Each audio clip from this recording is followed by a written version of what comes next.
RSS ನಿಷೇಧದ ಬಗ್ಗೆ ಪ್ರಿಯಾಂಕ್ ಖರ್ಗೆ ಹೇಳಿಕೆ ವಿಚಾರಕ್ಕೆ ಸಂಬಂಧಪಟ್ಟಂತೆ ಮಾಜಿ ಸಂಸದ ಪ್ರತಾಪ್ ಸಿಂಹ ಮಾತನಾಡಿದ್ದಾರೆ. ಈ ಹಿಂದೆ ಬ್ಯಾನ್ ಮಾಡಿ ನೀವೇ ಕೈ ಸುಟ್ಕೊಂಡ್ರಿ. ಪ್ರತಾಪ್ ಸಿಂಹ ಕಿಡಿ.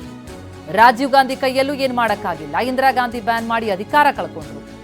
ಆರ್ಎಸ್ಎಸ್ ಅನ್ನ ಯಾರು ಏನ್ ಮಾಡೋಕ್ಕೂ ಆಗಲಿಲ್ಲ ಅಂತ ಮೈಸೂರಿನಲ್ಲಿ ಮಾಜಿ ಸಂಸದ ಪ್ರತಾಪ್ ಸಿಂಹ ಮಾತನಾಡಿದ್ದಾರೆ. ಮತ್ತೊಮ್ಮೆ ಪುನರುಚ್ಚರಿಸ್ತಾ ಇದ್ದಾರೆ. ನಾವು RSS ಅವರ ತತ್ವ ಸಿದ್ಧಾಂತವನ್ನು ಮುಂಚೆಯಿಂದ ನಾವು ವಿರೋಧ ಮಾಡ್ಕೊಂಡು ಬಂದಿದ್ದೀವಿ, ಮುಂದೆನೂ ಮಾಡ್ತೀವಿ. ನಾನು ಹೇಳಿಲ್ವ, ಮೊನ್ನೆ ನನ್ನ ಸಾಮಾಜಿಕ ಜಾಲತಾಣದಲ್ಲೂ ಅದೇ ಹೇಳಿದೆ. 2-3 ಸರಿ ಅವ್ರಿಗೆ ಬ್ಯಾನ್ ಮಾಡಿದ್ವಿ. ಆ ಬ್ಯಾನನ್ನು ನಾವು ಲಿಫ್ಟ್ ಮಾಡಿದ್ದೆ, ತೆರವುಗೊಳಿಸಿದ್ದೆ, ತಪ್ಪಾಯ್ತು ನಮ್ಮಿಂದ. ಈ ಬ್ಯಾನ್ ಮಾಡಿದಾಗೆಲ್ಲನೂ ಕೈಕಾಲು ಹಿಡ್ಕೊಂಡು ಬಂದಿದ್ರಲ್ಲ ಅವರೇ. ಇಲ್ಲ ನಾವು ಇಂಥದ್ದು ದೇಶದ್ರೋಹಿ ಚಟುವಟಿಕೆ ಮಾಡಲ್ಲ ಅಂತ ದಾಖಲೆಗಳಿವೆ ಅಲ್ಲ ಇವರೇ. ಈಗ ಮುಂದೆ ನೋಡೋಣ, ಮುಂದೆ ಸೆಂಟ್ರಲ್ ಗೌರ್ಮೆಂಟ್ ಬಂದಾಗ ನೋಡೋಣ ನಮ್ಮದು. ಸರ್ ಏನು ಸರ್ ನೀವು RSSನ್ನು ಬ್ಯಾನ್ ಮಾಡ್ತೀರಿ ಅಂತ? ಸರ್ ನೀವು ಯಾರ ಮಗಳ ಹೆಸರಿಟ್ಕೊಂಡಿದ್ದೀರಲ್ಲ, ಆ ರಾಜೀವ್ ಗಾಂಧಿನೂ ಕೂಡ ಈ ದೇಶವನ್ನು ಆಳಿದ್ರು, ಅವ್ರ ಕೈಲೂ ಬ್ಯಾನ್ ಮಾಡೋಕ್ಕಾಗಲಿಲ್ಲ.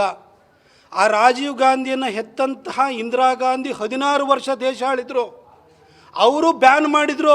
ಆದರೆ ಅಧಿಕಾರವನ್ನೇ ಕಳ್ಕೊಳ್ಬೇಕಾಗಿ ಬಂತು. RSS ಮಾತ್ರ ನಿರಂತರವಾಗಿ ತನ್ನ ಸಮಾಜ ಸೇವೆಯನ್ನು ಮುಂದುವರಿಸ್ತಾ ಹೋಯಿತು.